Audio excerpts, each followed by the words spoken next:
Hello friends, నేను రాజు గారు. Megastar Chiranjeevi గారి గురించి డిస్కషన్ లేకుండా, అదేవిధంగా స్పెక్యులేషన్ చేయకుండా మీడియా సంస్థలు కానీ కొంతమంది వ్యక్తులకు కానీ నిద్ర పట్టట్లేదు. ఏదో ఒకటి చిరంజీవి గారి గురించి గాసిప్ అల్లి వదిలేయాలి.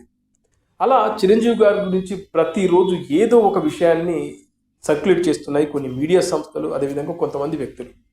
ఆ మధ్యకాలంలో చూస్తే చిరంజీవి గారికి రాష్ట్రపతి అని చెప్పి, అదేవిధంగా చిరంజీవి గారు మళ్ళీ బీజేపీలో చేరబోతున్నారు, ఆయనకు కేంద్ర మంత్రి పదవి అని కొంతమంది రకరకాలుగా కొన్ని మీడియా సంస్థలు ఇలాంటి కథనాలను వడ్డించేశారు. ఇప్పుడు చూస్తే మళ్ళీ కొత్తగా మెగాస్టార్ చిరంజీవి గారికి భారతరత్న అని చెప్పి ఒక ప్రచారాన్ని మీడియా సంస్థలతో పాటు నిన్న బండ్ల గణేష్ కూడా మొదలుపెట్టాడు. కిరణ్ అబ్బవరం హీరోగా చేసినటువంటి కే ర్యాంప్ అనే ఒక సినిమాకి సంబంధించిన సక్సెస్ మీట్కి వచ్చాడు. వచ్చిన తర్వాత కిరణ్ అబ్బవరం గురించి మాట్లాడుతూ, కిరణ్ అబ్బవరం చూస్తూ ఉంటే నాకు మెగాస్టార్ చిరంజీవి గారు గుర్తొస్తున్నారని చెబుతూనే చిరంజీవి గారు రేపో మాపో భారతరత్న తీసుకోబోతున్నారు అని చెప్పారు.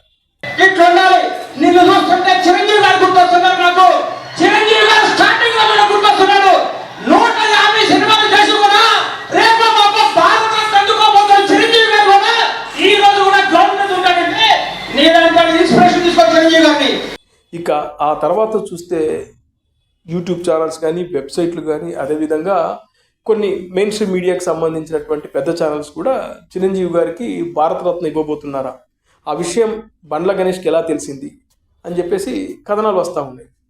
అయితే ఇక్కడ భారతరత్న అనేది ఎలా వస్తుంది, ఎవరికి ఇస్తారు, ఈ విషయం ఫస్ట్ మనం మాట్లాడుకుందాం. ఈ భారతరత్న అనేది దేశ పురస్కారాల్లో అత్యున్నత పౌర పురస్కారం. ఇది వివిధ రంగాల్లో సేవ చేసినటువంటి వ్యక్తులకు ఇస్తారు.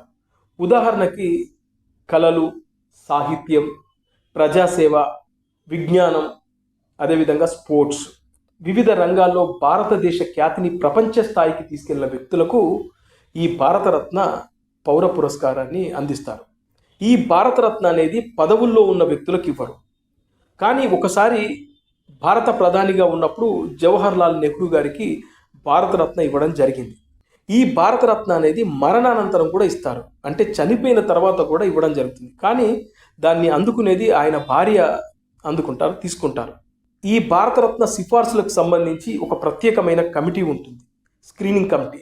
ఇందులో ఉన్నత అధికారులు, అదేవిధంగా ప్రధానమంత్రి ఉంటారు. ఈ కమిటీ క్షుణ్ణంగా పరిశీలించి ఎవరు నిజాయితీగా, ఎవరు అసామాన్యమైనటువంటి సేవ చేశారో వాళ్ళని గుర్తించి వాళ్లకు ఈ భారతరత్న అనేది ఇవ్వడం జరుగుతుంది. అయితే ఈ ప్రత్యేక కమిటీ ఆయా వ్యక్తుల పేర్లు రాష్ట్రపతికి పంపిస్తారు. రాష్ట్రపతి ఆమోదం తెలిపిన తర్వాత అధికారికంగా ప్రకటించబడుతుంది. అది కూడా గణతంత్ర వేడుకల సందర్భంగా ఈ భారతరత్న పురస్కారాన్ని అందుకోబోయే వ్యక్తుల పేర్లను ప్రకటిస్తారు. అయితే భారతరత్న పురస్కారాన్ని ప్రతి సంవత్సరం 3 మాత్రమే అందిస్తారు గరిష్టంగా. ఇది భారత రాష్ట్రపతి చేతుల మీదుగా భారతరత్న పురస్కారాన్ని ఆయా వ్యక్తులు అందుకుంటారు.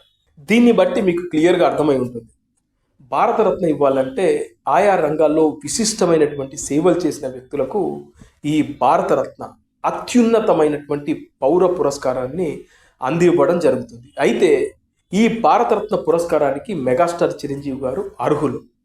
ఆయన చేస్తున్నటువంటి సేవలు అన్ని ఇన్ని కాదు. అదేవిధంగా ఆయనకు Padma Bhushan, Padma Vibhushan, Guinness book of world record, అదేవిధంగా చిరంజీవి గారు చేసినటువంటి సేవలను గుర్తించి బ్రిటన్ ప్రభుత్వం కూడా ఆయనకు అవార్డు ఇవ్వడం జరిగింది.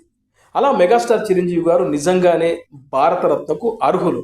అయితే మీడియాలో వస్తున్నటువంటి కథనాలను బట్టి చూస్తే నాకు అర్థమైంది ఏంటంటే, చిరంజీవి గారు భారతరత్న కోసం ప్రయత్నం చేస్తున్నట్లుగా వాళ్ళు మాట్లాడుతున్నారు, కథనాలు చెప్తా ఉన్నారు. అయితే చిరంజీవి గారు భారతరత్న కోసం ప్రయత్నం చేస్తున్నారని వీళ్ళకి ఎవరు చెప్పారు? నిజంగానే చిరంజీవి గారు అలా ప్రయత్నం చేస్తారా? నాకు తెలిసిన సమాచారం ప్రకారం చిరంజీవి గారికి అత్యంత క్లోజ్గా ఉండే వ్యక్తుల దగ్గర చిరంజీవి గారు మాట్లాడింది, నాకు ఆయన క్లోజ్డ్గా ఉన్నటువంటి ఒక వ్యక్తి చెప్పిన సమాచారం, నేను ఇవాళ తెలుసుకున్న సమాచారం బట్టి నేను ఈ విషయాన్ని మీకు చాలా క్లియర్గా, చాలా నిజాయితీ గల సమాచారం, చాలా వాస్తవమైనటువంటి సమాచారం.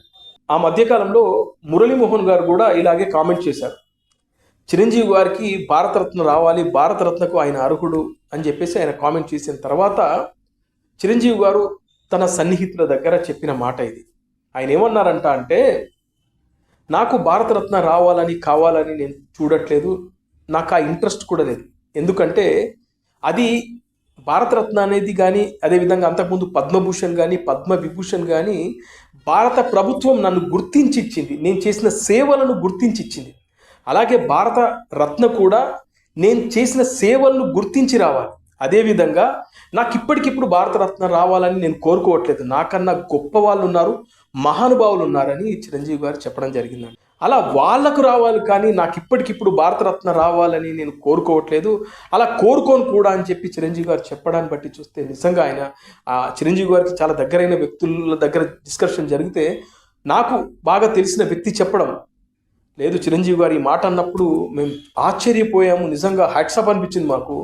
ఎంతోమంది ఉన్నారు ఇవాళ ఈ భారతరత్నకు అర్హులు, చనిపోయిన వాళ్ళు ఉన్నారు, మహానుభావులు, వాళ్ళకు రావాలి ఫస్ట్. వాళ్ళకు వచ్చిన తర్వాత ఆ తర్వాత నాకు వస్తే నేను సంతోషపడతాను. కానీ నాకు ఇప్పటికిప్పుడు భారతరత్న రావాలని ఈ మీడియాలో వచ్చే కథనాలు కానీ వీళ్ళు చెప్తా ఉంటే నాకు అనిపిస్తుంది, లేదు నాకు కాదు, నాకన్నా గొప్ప వాళ్ళు, మహానుభావులు ఉన్నారు, ఫస్ట్ వాళ్ళకి రావాలని చెప్పి చిరంజీవి గారు చెప్పడాన్ని బట్టి అక్కడున్న వాళ్ళ సన్నిహితులు నిజంగా ఆశ్చర్యపోయారంట. ఒక్కసారిగా వాళ్ళకు గూస్ బంప్స్ అనిపించినాయంట. ఎందుకంటే ఎంత గొప్ప మనసు, అంటే ఇతరుల గురించి చిరంజీవి గారు ఎంత పెద్దగా ఆలోచిస్తారనే దానికి ఇది బెస్ట్ ఎగ్జాంపుల్. ఇక నేను ఒక అభిమానిగా ఆలోచిస్తే ఖచ్చితంగా మెగాస్టార్ చిరంజీవి గారు అర్హులు. ఆయనకు భారతరత్న రావాలని కోరుకొని వాళ్ళు ఎవరు ఉంటారు? కోట్లాది మంది మెగా అభిమానులు చిరంజీవి గారికి భారతరత్న రావాలని బలంగా కోరుకుంటున్నారు. వస్తే అంతకన్నా ఆనందం మరొకటి ఉంటుందా? నిజంగా యాజ్ ఏ ఒక జర్నలిస్ట్గా చిరంజీవి గారి అభిమానిగా చెప్తున్నాను నేను ఈ మాట. చిరంజీవి గారికి భారతరత్న వస్తే అంతకన్నా నాకు పండగ రోజు ఉండదు. అలా ఆయన మాత్రం కోరుకోవట్లేదు, ఆయనకు మాత్రం రావాలని లేదు. ఆయన కన్నా మహానుభావులు ఉన్నారు, గొప్ప వాళ్ళు ఉన్నారు, పెద్దవాళ్ళు ఉన్నారు, ముఖ్యంగా చనిపోయిన వాళ్ళు ఉన్నారు, వాళ్ళకి రావాలి. వాళ్ళకు వచ్చిన తర్వాత చిరంజీవి గారికి వస్తే బాగుంటుంది అనేది ఆయన చెప్పిన మాట. అందుకే మీడియాలో వస్తున్న కథనాలు కానీ వాళ్ళ బండ్ల గణేష్ చెప్పింది కానీ ఇది వాళ్ళ అభిప్రాయం కావచ్చు, వాళ్ళ విష్ కావచ్చు నేను అనుకోవడం. కానీ చిరంజీవి గారు అలా ఆలోచించడం లేదనేది అత్యంత సన్నిహితంగా ఉన్నట్టు క్లోజ్డ్ సర్కిల్ వాళ్ళు చెప్పడం నాకు తెలిసింది. అదే సమాచారాన్ని మీకు అందిస్తున్నాను.